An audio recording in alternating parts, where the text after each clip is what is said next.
7 women had come to Grey Castle, and 6 of them were lying. The first wept on cue.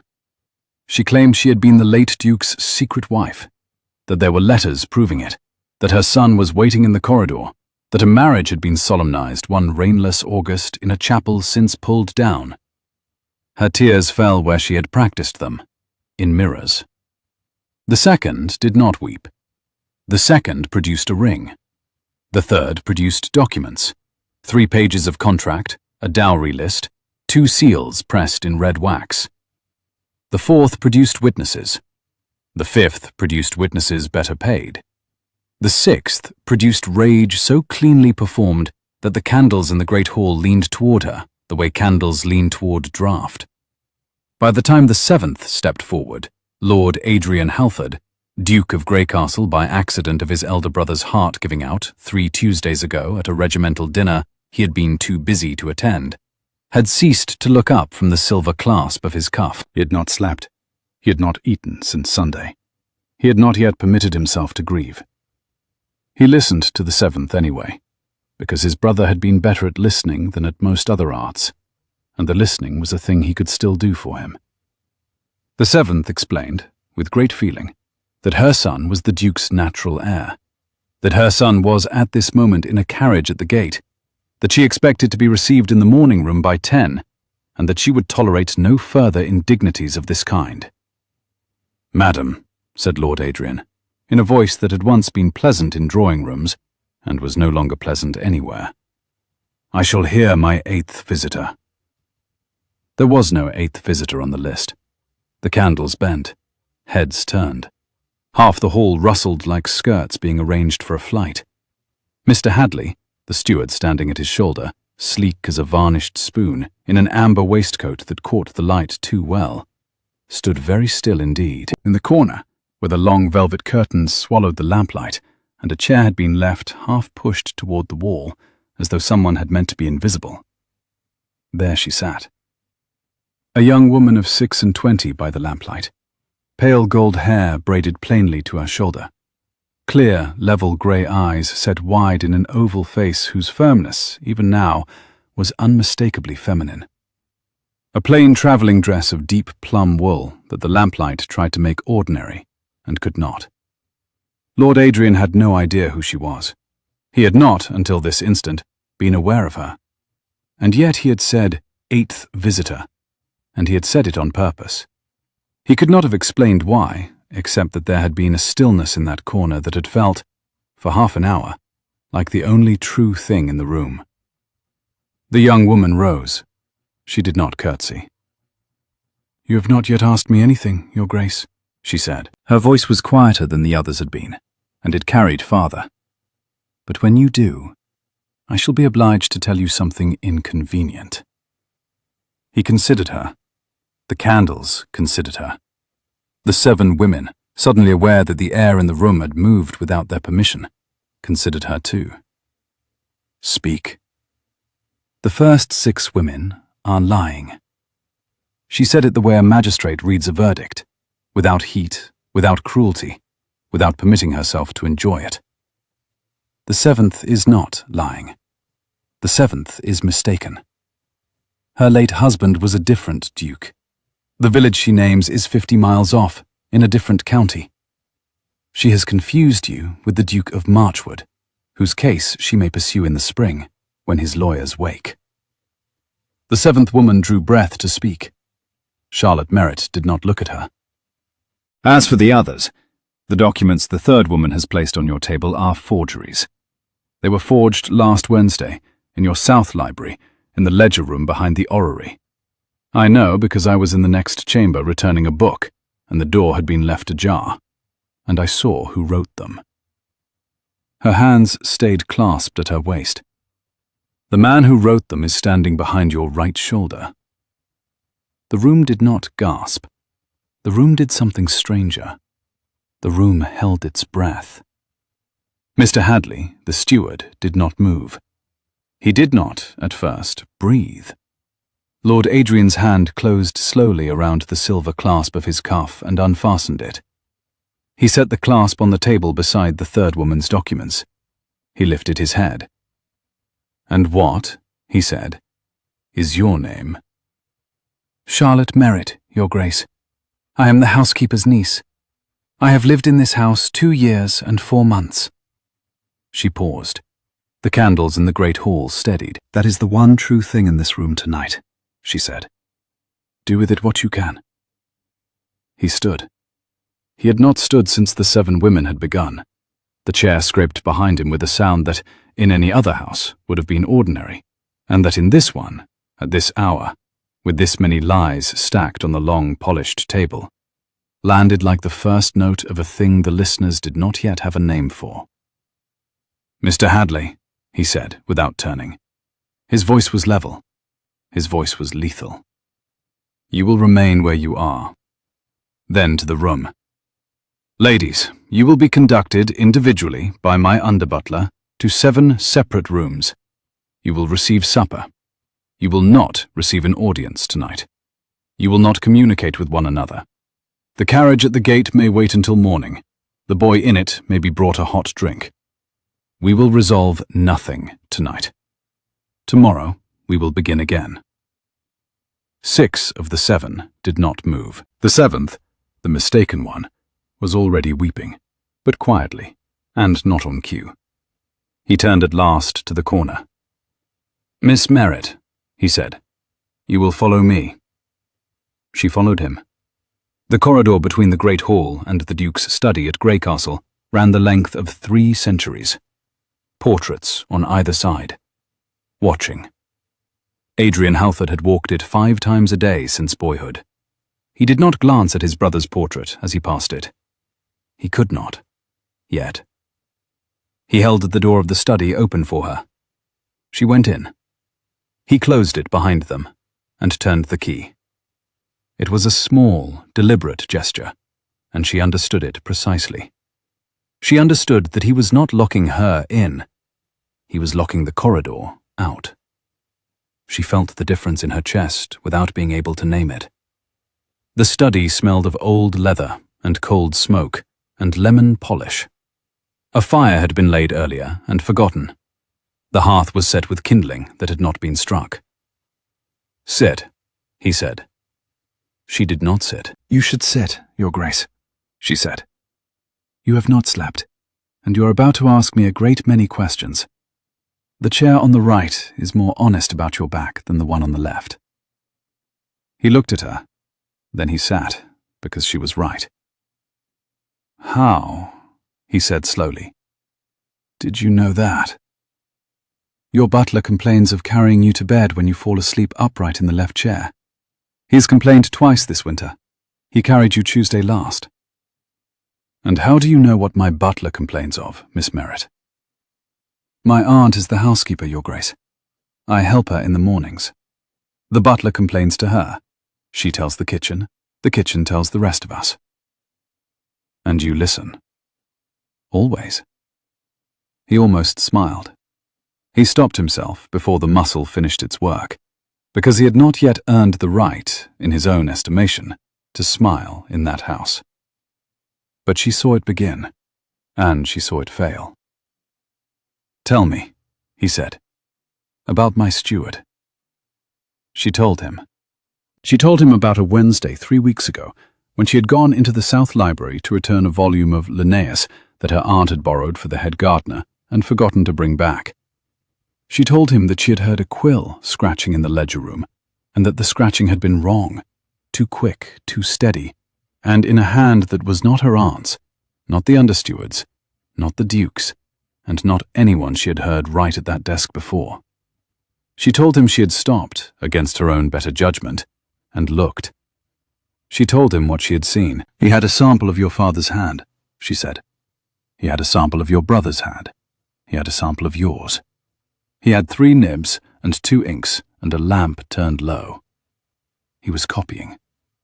And he was weeping, in a polite, methodical way, the way a clerk weeps when a clerk has been told to do an unpleasant thing for the family. He was not weeping at being made to do it. He was weeping at having agreed.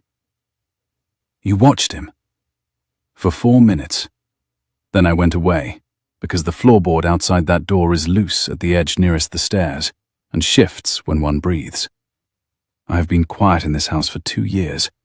He was upset enough to forget what he himself had taught the boys about that floorboard last autumn. And you said nothing. I had no one to say it to. She did not say it as accusation, she said it as fact. Your steward is the second most powerful man in the parish. My aunt is 62 and she works for him. The vicar drinks his port. The magistrate hunts on his recommendation. I am 26, and I have no money and no name, Your Grace. And I have learned to keep my own counsel until I was certain it would be heard. And what made you certain tonight? The 8th visitor. He looked up. You said, she said, that you would hear your 8th visitor. You meant the 7th, but you said 8th.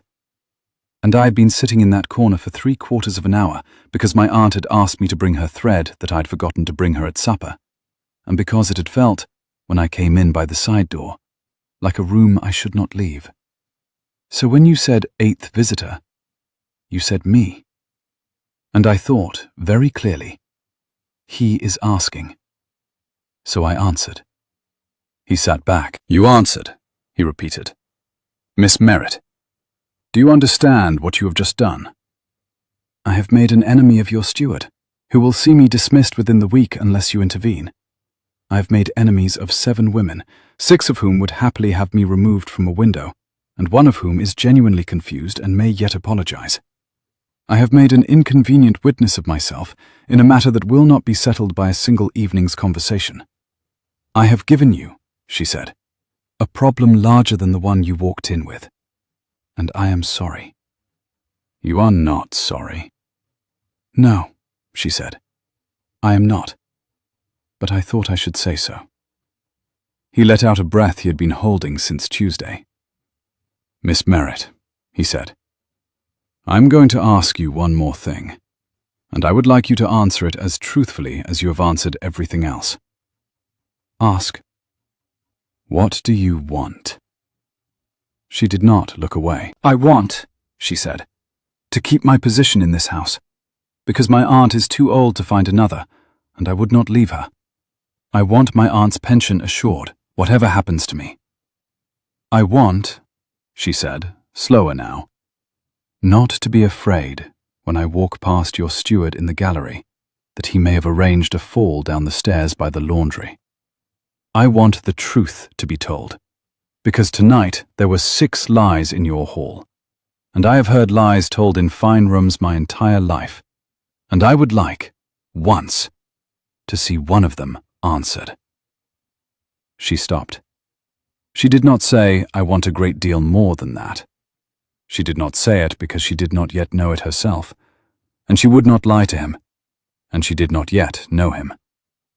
He nodded once, slowly. You shall have, he said, your aunt's pension. You shall have the safety of this house, and you shall have Miss Merritt, the thing I think you came here without knowing you wanted. And what is that, Your Grace? My ear, he said. I will hear what you have heard. Tomorrow I will need you, in this study, at 9:30. Bring your aunt. Bring whatever you have noticed in 2 years. Bring it all. Yes, Your Grace. Charlotte. He used her given name without ceremony, and she felt it land. Mr. Hadley will come to know, before the week is out, what you have said. He will move. We must move first. Do you understand? I do. Good. Then go and sleep. I will not. She went to the door. She turned back. There is one other thing, she said, that I should tell you tonight, while we are telling true things. Tell it. You called me your 8th visitor before you saw me. You should know, she said very evenly, that I have not been your 8th visitor. I have been your 8th servant in that corner since June. The first time was the morning after your brother. The morning after. Your housekeeper sent me to fetch a teapot. You were sitting at the long table looking at the silver clasp of your cuff, and you did not see me. I did not announce myself because you were not in a state to be announced to. I have come into rooms where you have been since, 11 times. You have not seen me on any of them. I would not normally tell you, but we are telling true things, and the count is 11.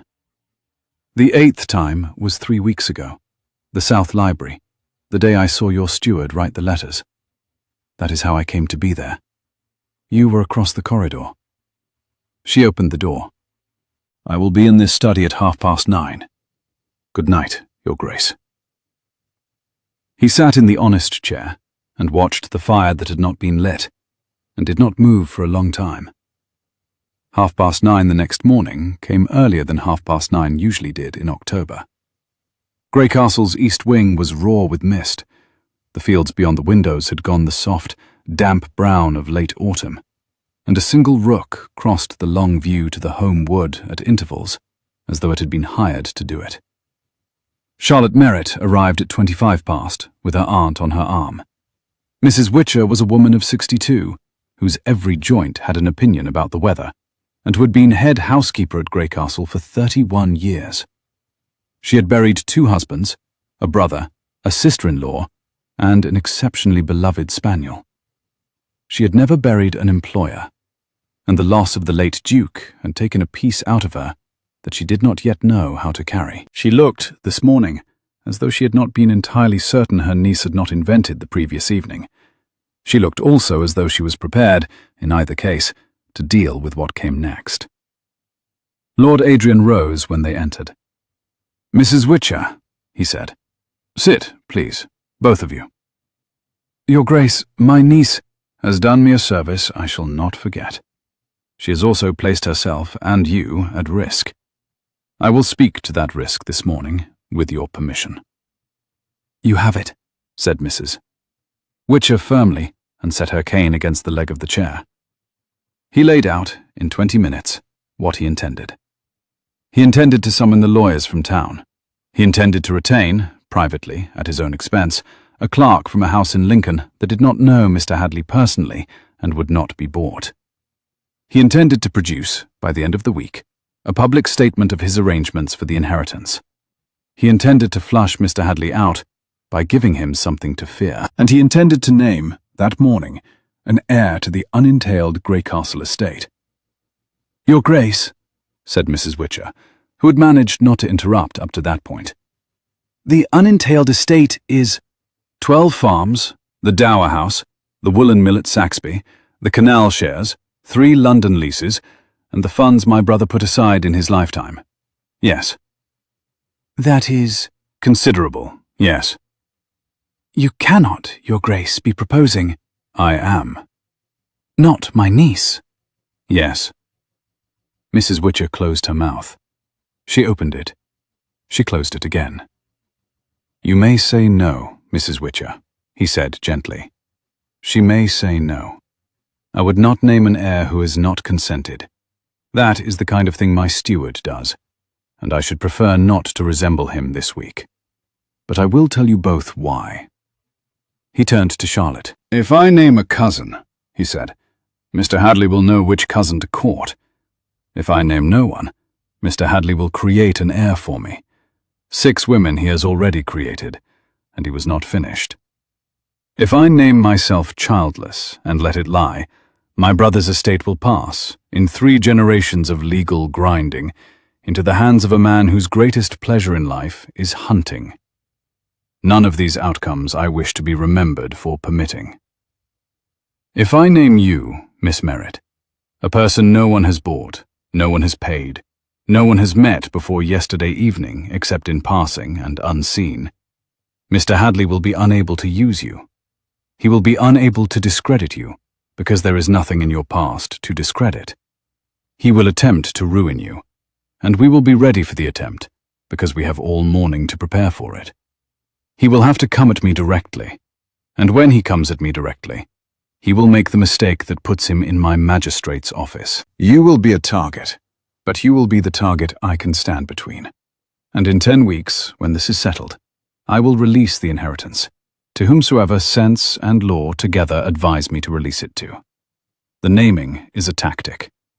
It is also, Miss Merritt, an apology. For last night, when I made you do a brave thing in front of 7 liars without asking your leave." Mrs. Witcher had not breathed for half a minute. Charlotte said, "I should like 10 minutes alone with my aunt, Your Grace." Of course. He left them. In the corridor he stood opposite his brother's portrait at last, and he looked at it, and he said, quietly, to the painted face that had always laughed too easily, "I'm sorry. I'm doing it crooked. You'd have done it straight. Forgive me. I haven't time to be straight." His brother's portrait did not answer. His brother's portrait did, however, continue to look as though it would have approved of Charlotte Merritt, very much indeed. Inside the study, Mrs. Witcher took her niece's hand. "Tell me, child," she said, "that you are not in love with that man." "I am not in love with that man, Aunt Witcher. I met him last night." "Tell me that you will not be." "I will," said Charlotte. "Tell you no such lies." Mrs. Witcher, who had no patience for fools and infinite patience for honest people, nodded once. "Then take it," she said. "Take it. He is right. The steward will not stop. Take it, child, and use it.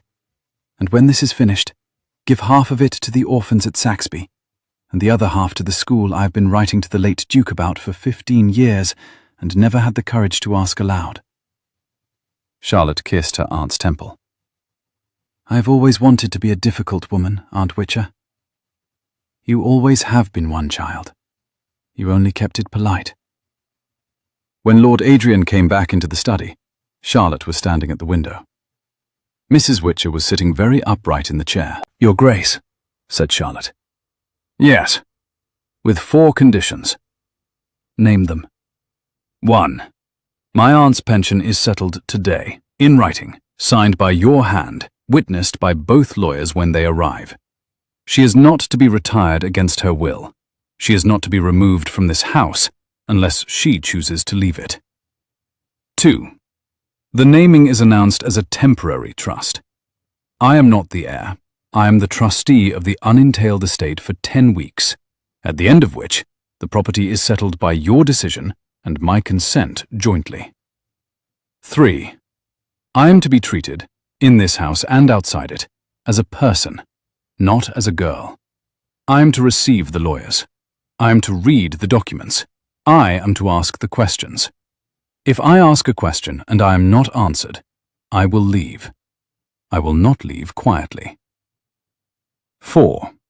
When this is finished, when Mr. Hadley is in my magistrate's office, and the 7 women are pursuing their cases in the spring at the Duke of Marchwood's expense, and you have decided where the unentailed estate is to go, you will not, Your Grace, propose marriage to me out of gratitude.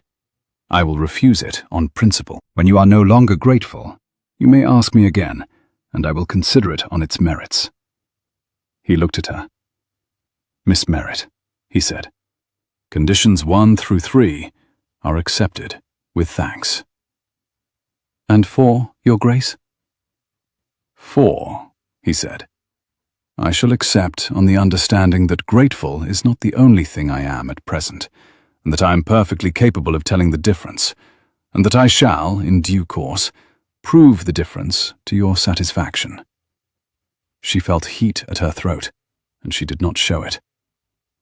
"Then we are agreed, Your Grace."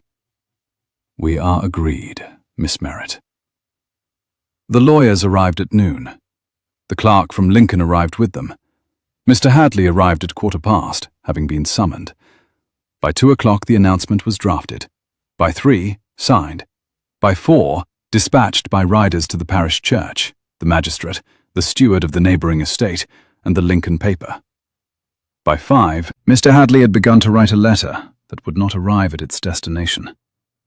At 5:30, Charlotte Merritt sat in the small parlour adjoining the study, with a stack of 3 years of Grey Castle estate ledgers in front of her, and a pencil, and a candle, and her aunt's reading glass on a chain at her throat. She had told the Duke that she would begin where any sensible person would begin, which was by reading what had been written, in whose hand, and at what cost. He had said he would join her after dinner. He did not. He came at 10:30, looking guilty. Miss Merritt, Your Grace. Sit. There is bread and cheese on that tray. My aunt sent it, knowing you would forget. Eat first. I eat. He ate.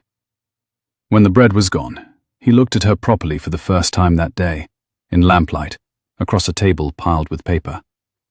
Her hair had loosened. Her sleeves were turned back to the elbow, ink on the right wrist. Her eyes were the color of pewter in winter rain. How bad? He said. He has been stealing for 11 years. From my brother. From your father, originally. He began with the laundry accounts. He has finished, she said, with the woolen mill. Roughly £40,000, allowing for the difference between what he has shown the family and what the mill itself has earned. He has not stolen all of it for himself, about 2/3.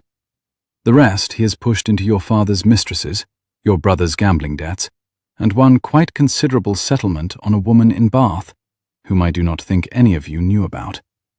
He also seems, oddly, to have given £600 anonymously to the Saxby Orphan School, once a year. For 7 years. That's inconsistent, yes. Or human, depending on your view. And the 7 women were not his idea. Or rather, I think they were partly his idea. 3 of them I would say he found and prepared. 2 of them I think he heard about and used. 2 of them came of their own accord. He merely steered. To what end? To remove you, or to remove your name. With 7 competing claims unresolved, you spend 10 years in court while he runs the estate. With one of them succeeding, he runs it as the new Duchess's trusted advisor. With all of them defeated and the estate exhausted, he has by then retired. Either way, he wins. Miss Merritt? Yes. How, he said, did you do this in 6 hours? I have read every estate ledger in this house at night, on and off, for 2 years, because my aunt brings them home and falls asleep over them, and I cannot bear to leave a sum incorrect. He keeps 2 ledgers, Your Grace. He always has. I have been reading the wrong one. I have spent the afternoon reading the right one. He sat in silence. Charlotte, he said, if I had named a cousin, you'd have lost everything. And you saw all this in the South Library, 3 weeks ago, in 4 minutes. I saw a man weeping while he wrote his employer's hand. I went home and read harder. He stood. He came around the table. He did not touch her. He stood beside her chair and looked down at the ledger she had open, at the column of numbers in her steady, schoolroom-perfect handwriting, and he thought clearly. I have been Duke of this place for 3 weeks, and the woman who saved it from ruin is sitting in my parlour at midnight with ink on her wrist. And I have eaten her aunt's bread, and she has called me by my Christian name once. And I would rather die than disappoint her. Miss Merritt, he said, I owe you my brother's house. I would prefer, she said carefully, that you owe me nothing, Your Grace. I have been paid. Conditions 1 through 3. It is enough. It is not enough. It must be. She stood, gathered the ledgers, and went to the door. At the door she turned. Tomorrow, she said, I am going to confront him. With you in the next room. I want him to think he is alone with me. I want him to think I am 26 years old, and have no name and no money. And I want him to make the mistake I have been waiting to see him make for 2 years. After that, the magistrates. After that, the lawyers. After that, you. Miss Merritt. Good night, Your Grace. She went up the back stairs. He stood in the parlour with her empty teacup and the broken bread. The day after that was the day Mr. Hadley made his first move. He was a careful man, Mr. Hadley. He had been a careful man for 35 years. Carefulness had carried him from a parish school in Norfolk to a stewardship at Greycastle by the age of 26, the precise age the new Duchess not quite Duchess was now. He understood himself to be cleverer than the family he served, cleverer than the lawyers, cleverer than the magistrate, and certainly cleverer than the housekeeper's niece. Carefulness, however, has a brittle side. His first move was a letter to the Lincoln paper. The letter was anonymous. The letter alleged, politely, with the suggestion of regret rather than malice, that the new Duke of Greycastle had been observed, since his brother's death, in the company of a young woman of irregular position, That this young woman had been seen leaving the Duke's private study at midnight on the 2nd of October. That her reputation, never robust, had become a matter of comment in the housekeeping hall, and that the recent announcement naming her as trustee of the Greycastle unentailed estate would, if not immediately retracted, become a matter of public scandal. The letter was set in type by the Lincoln paper and shown, by the editor, to a second editor, who happened to play whist with the steward of Greycastle's neighbouring estate, who happened to play backgammon with the Duke's private clerk, who happened to be, by entirely deliberate arrangement, the clerk freshly retained from Lincoln. By 11 the next morning, the letter was on Adrian Halford's desk, unprinted, with a polite note from the Lincoln editor wondering whether the Duke would care to comment before publication, given the delicacy. Adrian Halford read the letter twice and laughed. He had not laughed in 4 weeks. The laugh was short and unkind, but it was a laugh, and it had Charlotte Merritt's name in it. "Hadley," he said to the empty room, "you are a fool." He sent for her. She came in with a smudge of charcoal across one cheekbone. She had been in the kitchens, she said, helping her aunt with the chimney that smoked. And she sat down in the honest chair without being asked, and she read the letter without comment. "He is a fool," she said. "He is a careful man." "He has been," she said. "He is no longer.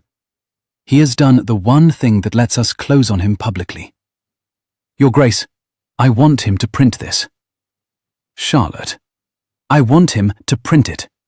I want every gossip in 3 counties to read that I am your scandal.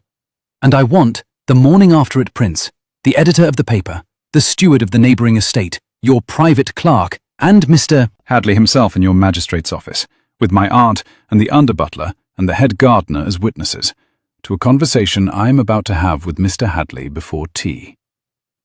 "You are not going to confront him alone." "I am going to confront him in the morning room, with the door open, and you in the library across the corridor with the door open, and the under-butler at the green baize door, and my aunt in the still room with the connecting door wedged. I will never be alone with him. I want him only to think I am alone." "And what are you going to say?" She told him. Adrian Halford listened. When she was finished, he said only, "Miss Merritt, have you done this kind of thing before?" "Yes." "With whom?" "My father's curate, when I was 19. He was lying about the parish funds. I cornered him in a vestry with a candle that was about to go out. When the candle went out, he confessed, because he believed the dark was God." "And was it?" "It was a damp wick, Your Grace, but it served." "And what became of the curate?" "He went to a parish in Wales. He has been honest there for 7 years. I write to his mother once a quarter. She sends me preserves." He looked at her for a long moment. "Miss Merritt," he said, "I should very much like, when this is over, to take you riding." "Your Grace, I do not ride." "Then I should like to teach you." "I have known how to ride for 15 years, Your Grace. I simply do not enjoy it. But I should like to walk with you. After, if you wish." "I wish." She left. He sat at his desk and listened presently to her quiet footstep moving down the corridor toward the morning room. The conversation in the morning room lasted 22 minutes. What Mr. Hadley did not know was that Charlotte Merritt had selected the morning room on purpose. The morning room at Greycastle had been built in 1742 by a duke who liked to overhear his guests. The corridor wall behind the large japanned screen was honeycombed with 3 listening tubes, one to the library, one to the still room, and one to the magistrate's pew at the parish church, though the third had been bricked up in 1810, and the Duke could think, he supposed, of 3 further uses for it before the year was out. What Mr. Hadley therefore did not realize was that everything he said to the housekeeper's niece in that 22 minutes was being heard, in real time, by the Duke of Greycastle, the under-butler, the head gardener, 2 lawyers, the clerk from Lincoln. The magistrate, who had ridden over after breakfast at the Duke's invitation, and Mrs. Witcher. He confessed in the 18th minute. He attempted to threaten her in the 21st. He attempted to bribe her in the 22nd. He used, in the bribe, the name of a woman in Bath. When the bribe failed, and Charlotte Merritt rose calmly and crossed the morning room to open the corridor door, what stepped through that door was not what Mr. Hadley had expected. It was the magistrate, in riding boots, with the Duke of Greycastle behind him, and the under-butler and the head gardener behind the Duke, and the Lincoln editor's polite note about the letter in the magistrate's hand. Mr. Hadley sat down very slowly on a small, upholstered chair that had not been upholstered for him. "Mr. Hadley," said the magistrate, who had known him for 19 years and did not look pleased to be doing this. "I am afraid we are going to have a long afternoon." The afternoon, in fact, lasted 3 days. There was a great deal of paper. There were 11 witnesses. There was the woman in Bath, who came up by post-chaise on the 2nd day at her own expense and was received with great courtesy by Mrs. Witcher in the housekeeper's parlour and given tea and sympathy and a small private settlement that astonished her because she had come prepared to be hated and had been prepared to deserve it. There were the 7 women. The first 6 were dispatched, severally, by a barrister whom the new Duke had retained for a fee that made the lawyers wince and the lawyers' clerks calculate their next bonus.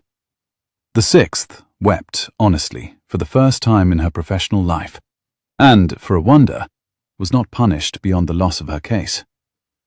The mistaken 7th was sent, with kindness, a list of the next assizes at Marchwood, and a carriage as far as the inn at the crossroads. The boy in the carriage at the gate had been there only 1 night, and was returned to his mother with a hot drink and a small bag of apples. There were the lawyers. There was, 4 days later, a quiet announcement in the Lincoln paper. Not Mr. Hadley's anonymous letter, which had been politely declined by the editor on legal advice, but a notice of the appointment of Miss Charlotte Merritt as trustee of the unentailed Greycastle estate, witnessed by His Grace the Duke of Greycastle, the magistrate of the parish, and one Mrs. Sarah Witcher, housekeeper at Greycastle for 31 years. There was, 5 days later, a quiet but sustained ringing of the doorbell at Greycastle by visitors who had read the announcement and had reconsidered, on reflection, their willingness to know the new Duke socially. Adrian Halford received none of them. He had, instead, asked his trustee whether she would care to walk in the home wood with him in the late afternoon, when the light through the beech trees did the thing it did only in October. She said yes.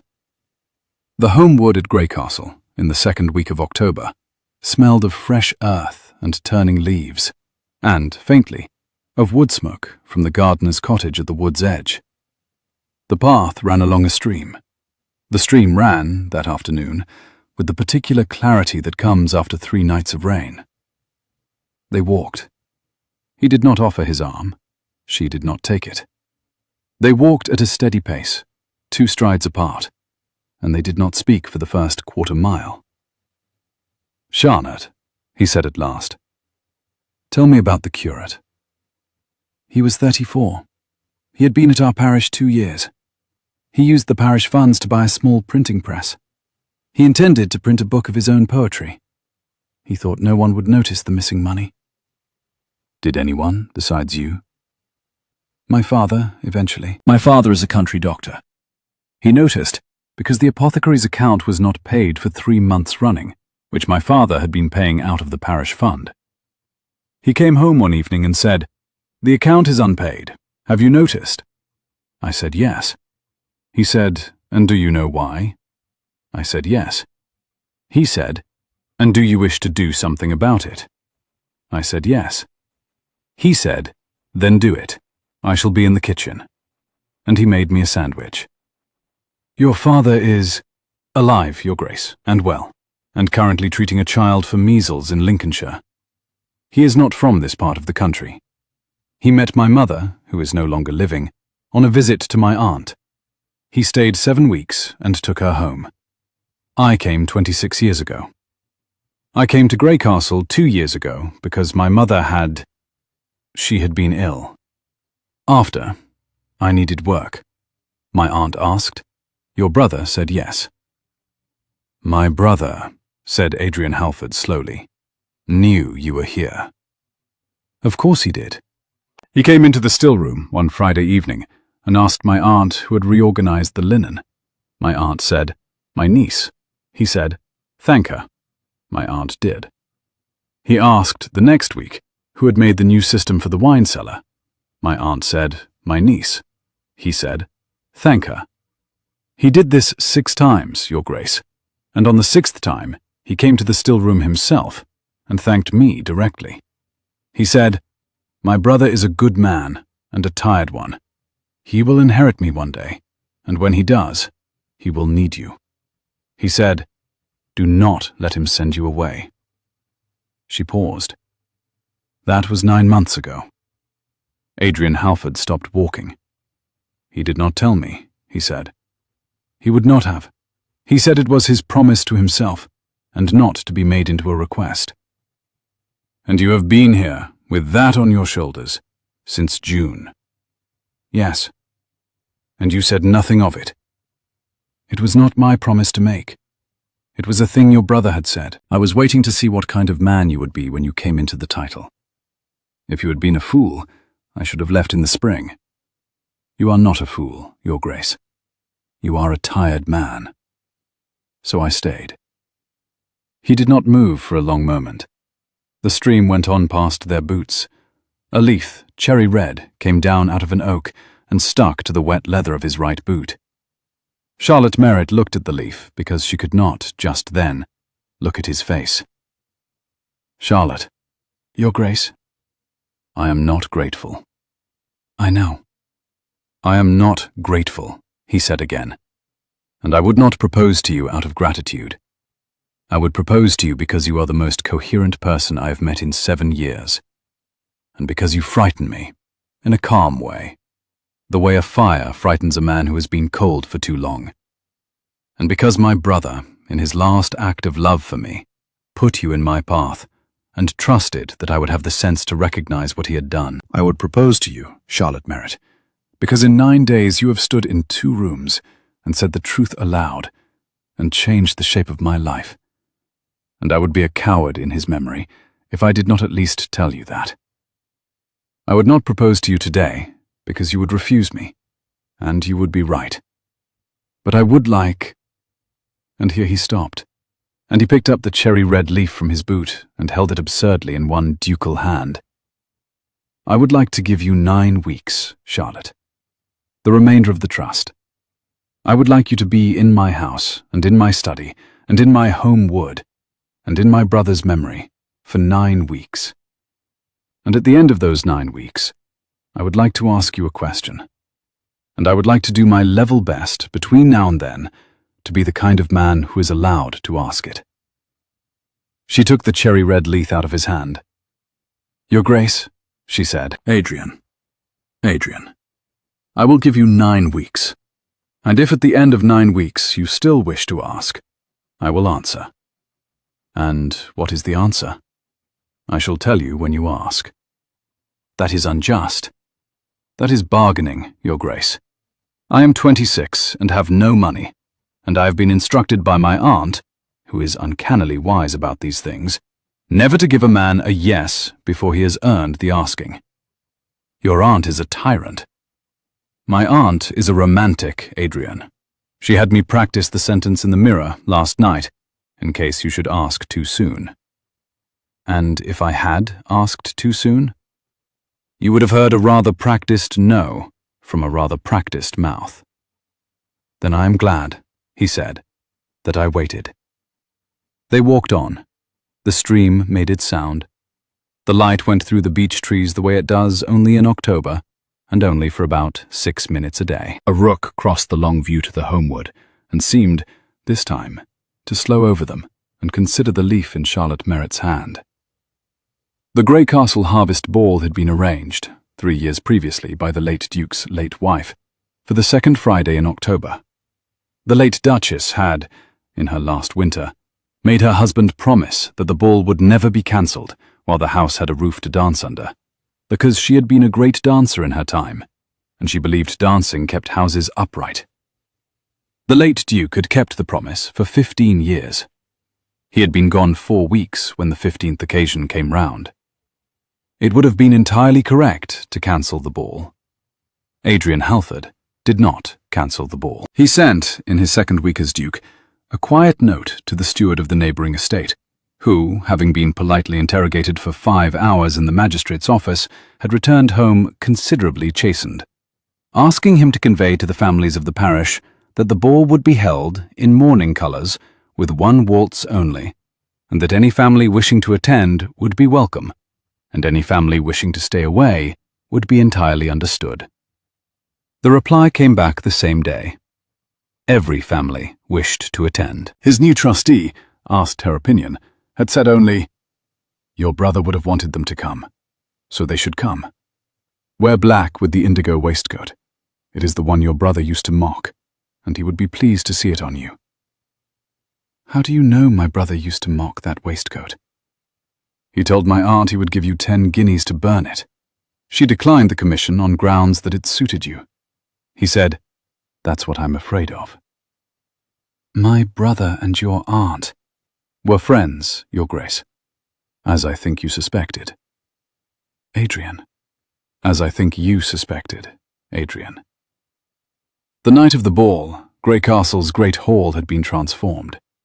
The 7 women's chairs were gone. The candles, 600 of them, had been laid out in 3 orderly chandeliers and along the picture rail. The polished, long table had been carried out. The orchestra, 8 musicians from Lincoln who had played the late Duke's wedding and the late Duke's brother's wedding, and very nearly every wedding in the family for 40 years, had set up at the long end. The room smelled of beeswax and clean autumn air through the opened east doors. Adrian Halford, in a black coat over an indigo silk waistcoat that the late Duke would have given 10 guineas to burn, stood at the door with Mrs. Witcher on his arm and received his guests. Charlotte Merritt arrived 20 minutes after the ball had begun. She had been, she said, finishing a letter to the head of the orphan school at Saxby.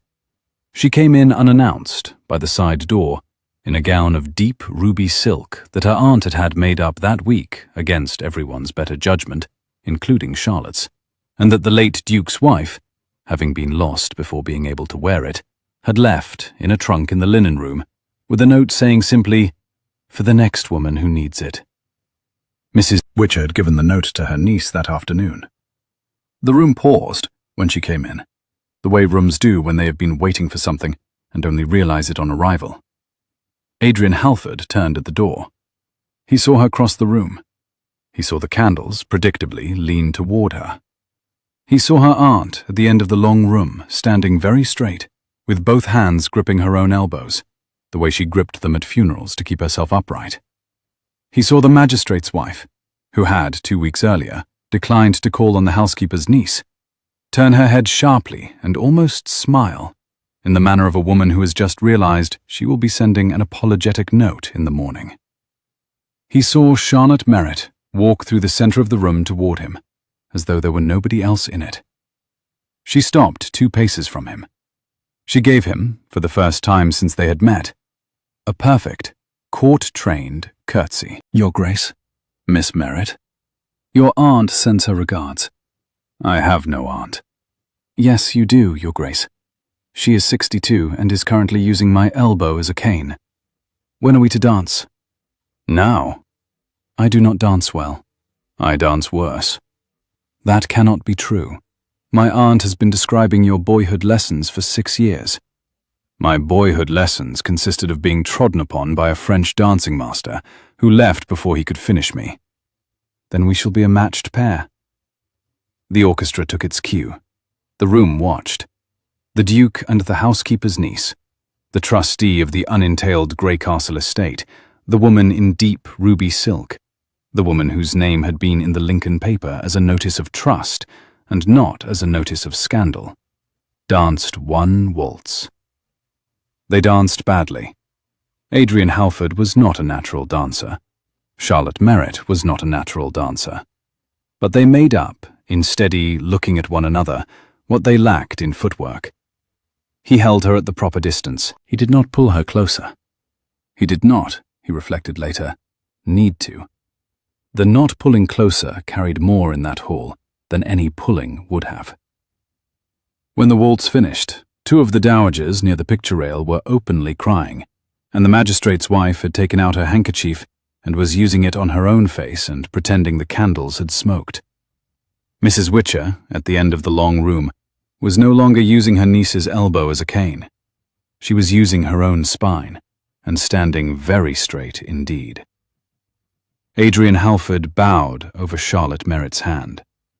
He kept the bow precisely as long as etiquette permitted, and not a fraction longer. Miss Merritt. Your Grace. He went back to receiving guests at the door. She went to find her aunt. The orchestra began the next dance, and the room, which had paused in a way it had not paused in 15 years, resumed its life. It was as it should be. It was, almost, as it should be. It was nearly midnight when one of the 7 women came into the great hall. She was the second, the one who had produced a ring. She had not, for reasons of her own, gone home to London. She had stayed in the village inn, paying for her own bed with money she did not, in fact, possess, and waiting for a chance she was beginning to think would not come. The chance, in her view, was the ball. She had borrowed a gown from the innkeeper's daughter. She had borrowed a pair of slippers from the innkeeper's wife. She had come up to the great hall in a hired chair, and she had walked in by the front door without being announced, because the under-butler at the front door had been distracted by a small confusion involving a young lady's stuck button. She came into the great hall as the orchestra finished a country dance. She crossed the room toward Charlotte Merritt at speed. What she carried in her hand was not a weapon. The watching guests reported, afterward, in 12 different accounts, 12 different objects. In fact, what she carried was a small glass vial of red ink, intended, she had thought, in the village inn, to be flung onto the front of Charlotte Merritt's deep ruby silk gown, to ruin it visibly, and so ruin its wearer's evening, and to provide the steward of the neighbouring estate, who had assured her, in a carefully worded letter, that he would assist her case in the spring if she could embarrass the new trustee tonight, with the embarrassment he had requested. The second woman raised her hand. 3 things happened, very nearly simultaneously, in the next 2 seconds. Charlotte Merritt, who had spent 2 years observing this room from corners and had developed a precise understanding of how its sight lines flowed, saw the woman's approach in the polished surface of the brass rail, and stepped to one side without seeming to. Adrian Halford, who had been watching Charlotte all evening without seeming to, stepped between them, and Mrs. Witcher, who had been gripping her own elbows at the end of the long room and was 62 years old and a head shorter than the second woman, came up from behind with a candlestick in her hand and brought it down, with an aim that astonished her own niece, on the second woman's wrist. The vial dropped. The vial broke. The red ink spread across the polished floor in a small, spectacular pool, perfectly clear of any gown. The second woman gave a small, animal cry of pain. Adrian Halford caught her gently as she sagged against him.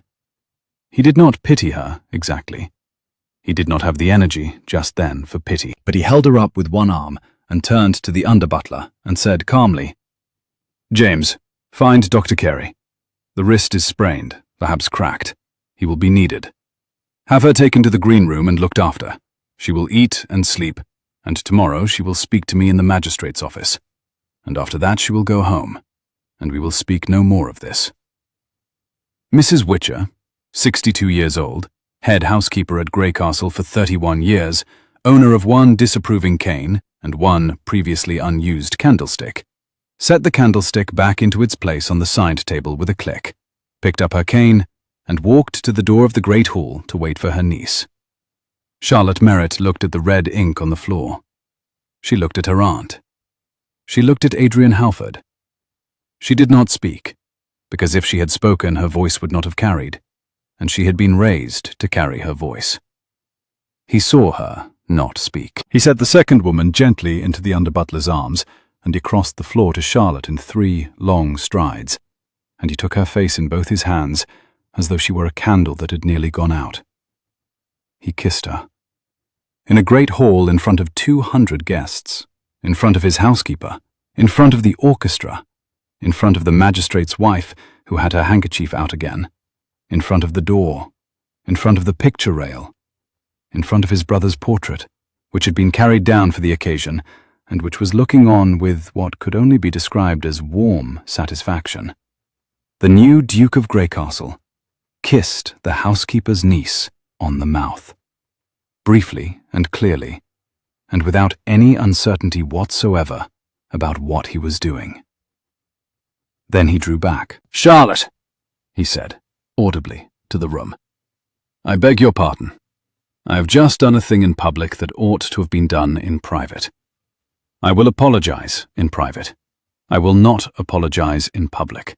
And I will not," he turned his head to the room, "permit anyone in this house to call this woman by any name other than her own." The room, which had been holding its breath, exhaled. The orchestra, after a glance from its leader, a man who had played the late Duke's wedding, and had been waiting for 15 years to have a story to tell about a Halford ball, began another waltz. Mrs. Witcher, at the door, finally permitted her shoulders to drop. She permitted herself, also, one tear, which she immediately scalded. Charlotte Merritt looked up at Adrian Halford. Her face was very pale, and her eyes were the colour of pewter in winter rain. "You have not earned that, Your Grace," she said quietly. "You have 9 weeks, and tonight is 12 days into them." "I know." "You have lost ground." "I know." "You have lost," she said, "approximately 3 weeks of ground." "That sounds about right." "You will," she said, "have to be considerably more patient than you have just been." "I know." "And you will have to apologize in private. I shall hold you to it." "Tonight?" "Tomorrow. Tonight my aunt is going to scold me. I should not like to keep her waiting." "Tomorrow, then." He bowed. She curtsied. They did not dance the next waltz. They did not need to. They had, for one evening, danced enough. The next morning, in the small parlour adjoining the study, Adrian Halford apologized in private. He apologized at considerable length. He apologized, Charlotte Merritt later told her aunt, with a thoroughness that almost defeated its purpose, in that by the 3rd quarter hour she had begun to wish very much for him to stop apologizing and do something else. But he did not do something else. He took her hand, once, formally, and he laid it carefully on the table between them, and he did not pick it up again. "I shall be patient," he said. "You shall be patient, Your Grace." Adrian. Adrian. The remaining 7 weeks were, for the household at Greycastle, the most prosperous and the most peaceful 7 weeks the house had known in a generation. Mr. Hadley had been removed quietly, on the 3rd morning, to a private cell in Lincoln, where he was awaiting trial in the spring. The 7 women had returned, by various means and in various tempers, to their usual places. The mistaken 7th had received, by post, a respectful invitation from the Duke of Marchwood's solicitors to lay out her case. The 2nd, the woman with the vial, had been seen to by Dr. Carey, fed, given the cost of a coach back to London, and had written, 3 weeks later, a short letter of apology that Mrs. Witcher had read aloud to the household with grim satisfaction and forgiveness in roughly equal measure. The unentailed estate, under its trustee, prospered. Charlotte Merritt rose at 6 and went to bed at 11. She read every ledger. She wrote every letter. She received the lawyers, the magistrate, the understeward, newly appointed and enthusiastically loyal, and the head gardener, and the woolen mill manager, and the canal company's representative. She decided things. She was decided about. She made one small mistake in the 3rd week about a dispute between 2 tenants over a hedge. She corrected it the following day. She wrote a personal letter of apology to the tenant with the smaller farm. The tenant sent her, in return, a basket of apples and a small carved wooden owl that he said his daughter had made, and that he hoped Miss Merritt would accept as an apology of her own for the harshness of his original letter. She put the wooden owl on the mantel of the small parlour. It stayed there. Adrian Halford was, throughout these 7 weeks, a man transformed by the simple condition of not being alone anymore in a house he had not asked for. He slept, at last, in the proper bed in the proper bedroom. He ate his aunt's, Mrs. Witcher's, bread. He answered his letters. He rode out every morning at 7 with his understeward. He came back every morning at 9:30, in time to find Charlotte Merritt at her desk in the small parlour, and to bring her his agenda for the day, and to receive hers in return, and to leave her alone for 2 hours with whichever of his lawyers she had summoned that morning. He did not propose to her again. He did not need to. He was building, every day, the case for the proposal. She watched him build it. She did not, at any point in those 7 weeks, give him to understand what her answer was going to be. She also did not give him to understand that her answer was anything other than the one he had asked her to consider. She walked with him in the home wood every Wednesday afternoon. She sat with him in the library after dinner on Fridays. She attended church with her aunt and with him. She did not let him touch her hand again, even formally. She said she did not wish for the household to gossip. He honored the request. He thought, privately, that the household had been gossiping cheerfully since the night of the ball, and was unlikely to stop. At the end of 9 weeks, on a damp morning at the beginning of December, Adrian Halford asked Charlotte Merritt to marry him. He asked her in the small parlour, in front of the fire, without ceremony, with her aunt, by her own request, sitting by the window pretending to embroider. He did not kneel. She had told him, some time previously, that she would never marry a man who knelt to her, because, in her view, a man who could be made to kneel could not be relied upon to stand later when standing was necessary, and she required, of any man she married, the latter rather than the former. He stood. He held a small velvet box in one hand. He did not open it. "Charlotte," he said. "Adrian. At the beginning of October, you came into my hall as my 8th visitor. You were not on the list. I asked you a question I had no right to ask. You answered with the truth. You have answered every question I have asked you since with the truth, and you have asked me questions I had not the wit to ask myself, and you have been patient with my answering, and you have built, in 2 months, a thing that this house has not known in 15 years. You have made my brother's last act of love into a living one. You have made his promise good. You have made me, in the smallest and most domestic ways, a man who can stand in his portrait without flinching. I told you, on a path in the home wood, that I would propose to you in 9 weeks if I had the right. The 9 weeks are tomorrow. I have nothing left to prove. I am not grateful. I am 10 things at once, none of them gratitude, all of them yours. Will you do me the honor, Charlotte Merritt, of becoming my wife?" She looked at him. She looked at the unopened velvet box. She looked at her aunt, who had stopped pretending to embroider. "Your Grace," she said. "Adrian. Adrian, I will marry you, on 3 conditions." "Name them." 1. My aunt's pension stands as written. My aunt remains housekeeper at Greycastle for as long as she chooses. She is not to be rebranded as the Duchess's aunt. She is Mrs. Witcher. She is the housekeeper. She is 62. She answers to no one but herself. 2. My trusteeship of the unentailed estate continues. I am the Duchess of this house, and the trustee of the unentailed estate jointly. The two roles are not inconsistent, and I shall not have one collapsed into the other.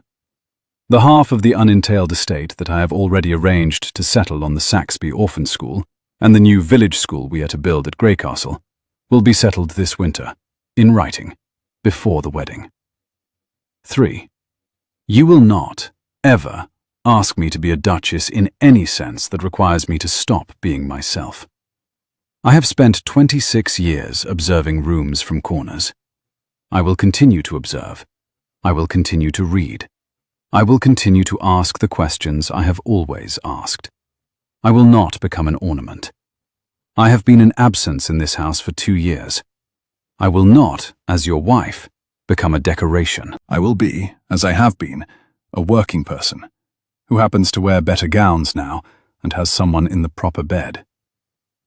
He smiled, for the first time, fully. Conditions accepted, Charlotte. Then yes, Adrian, I will. He opened the velvet box. The ring was not new. He had, he said quietly, dug it out of his mother's jewel case the day after the ball. It was a small grey pearl, set in old gold, perfectly plain, and Charlotte had only to look at it to know that it had been worn by a woman who had also been a working person, who happened to wear better gowns. He put the ring on her finger. Adrian, she said, your mother would have approved of you so heartily that she would have terrified you. She had Mrs. Witcher's character and your father's stamina. She would have liked you within an hour and made you cry with laughter within a week. She has been, he said, the only person whose silence I have minded these last 8 years. I think tonight, perhaps, I shall not mind it quite so much. Mrs. Witcher, in the corner, did not pretend to embroider. She got up, with the help of her cane, and crossed the room, and kissed her niece's forehead and the Duke's cheek in that order, and said, About time, Adrian. You're terrifying, Mrs. Witcher. I have been, dear, since 1788. Now sit down. There is bread in the kitchen, and I am going to fetch it. You will eat it, both of you, before you do anything else, because in this house we eat first and weep second. That is how houses last. She went to fetch the bread. The wedding took place at the parish church on the second Saturday in January. Mrs. Witcher gave the bride away, having declared that any uncle or father coming up by mail coach in winter would only catch a cold and disappoint everyone, and that she had been giving the bride away in spirit since June and might as well do it in person. The bride wore deep ruby silk. The groom wore black with the indigo waistcoat. 6 months later, on a soft afternoon at the very end of June, when the home wood at Greycastle smelled of green leaves and warm earth, and, faintly, of wood smoke from the gardener's cottage at the wood's edge, the new Duchess of Greycastle was found, by her husband, sitting on the low wall behind the still room, in a plain morning dress, with a stack of estate ledgers beside her, and her aunt's reading glass on a chain at her throat, and a small carved wooden owl in one hand.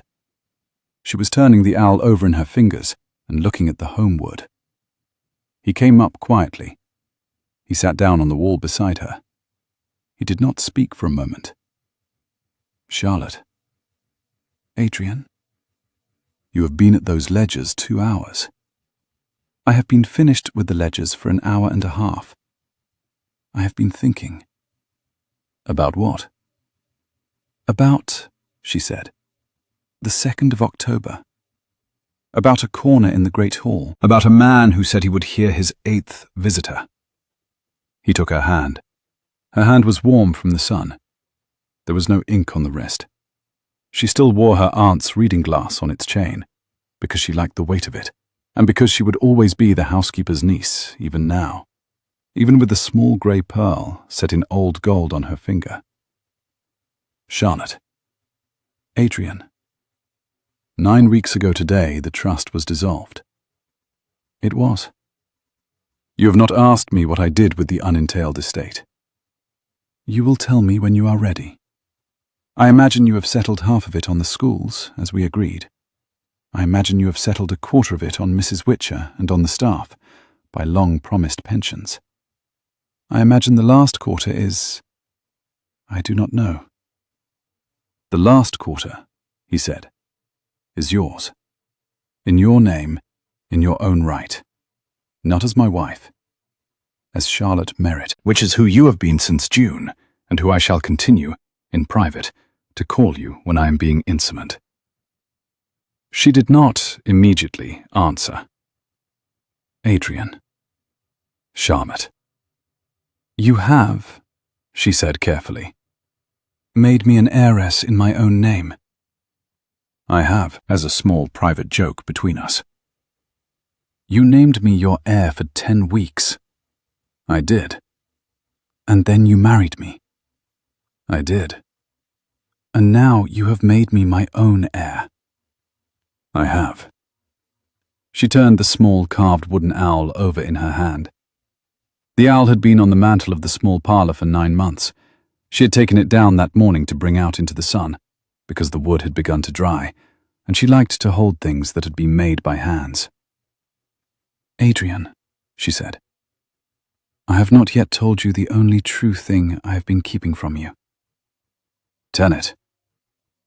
I love you, she said. She had not said it before. She had not let herself say it before. She had been waiting, she had told her aunt, once, 2 months ago, in the housekeeper's parlour at midnight, for a moment that did not feel borrowed from anyone else's wedding day or anyone else's novel, and that did not feel like a thing she was saying because it was expected. She had been waiting for a Wednesday afternoon or a Saturday morning, or, as it turned out, a Sunday in late June, on a low wall behind the still room, with a small carved wooden owl in her hand, and her husband beside her, and the home wood smelling of green leaves and warm earth. She had been waiting, she now understood, for a time when nothing in the world was about to go wrong, a time when no one was about to die, and no one was lying, and no one was producing documents, and no one was producing rage, and no one was, even, watching from a corner. She had been waiting for the room to be empty of all the other true things, so that this one could fill it. He looked at her. He did not weep. He was a man who had come, in 9 months, to understand that there were things that did not require weeping, and that this was the best of them. He said, Charlotte, I love you. I have loved you since the 2nd of October, in my hall, when you said, that is the one true thing in this room tonight. I have loved you so steadily since then, that I have almost lost the ability to remember what it felt like to live without loving you. I shall, I hope, never have to remember it again. She put her head against his shoulder. The home wood went on with its afternoon. A rook crossed the long view. The light, even in June, did the thing it does between the beech trees. They sat there for a long time. After a while she said, Adrian, Charlotte, have you eaten? Not since breakfast. Then come inside. My aunt will scold us both, and I shall be glad of it. There is bread, and there is cheese, and there is a letter from the head of the orphan school at Saxby that I would like to read with you. There is also, he said, the small matter of 7 women in the Lincoln paper this morning. What about them? The first has remarried. The second has opened a millinery in Bath. She has named it, with what I think is great courage and a certain dry humour, the Vile. The third is in Australia.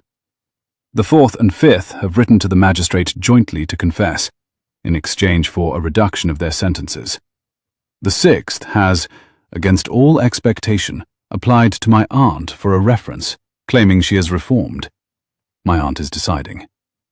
The seventh, the mistaken one, has written to thank you. Her case at Marchwood was successful in the spring. She wishes to send your aunt some apples. Send words to her aunt, to my aunt, to expect them, Charlotte said. And tell the seventh that she is welcome here on a Wednesday afternoon in October, when the light through the beech trees does the thing it does only in October. I shall. And Adrian. Yes. The truth, she said, has been told. It has. Do with it what we can. I think, he said, we already are. If you have ever sat in a corner of a room and wondered whether anyone would notice you were there, if you have ever had a true thing to say and not yet found the right room or the right hour or the right person to say it to, then, dear listener, this story has been for you.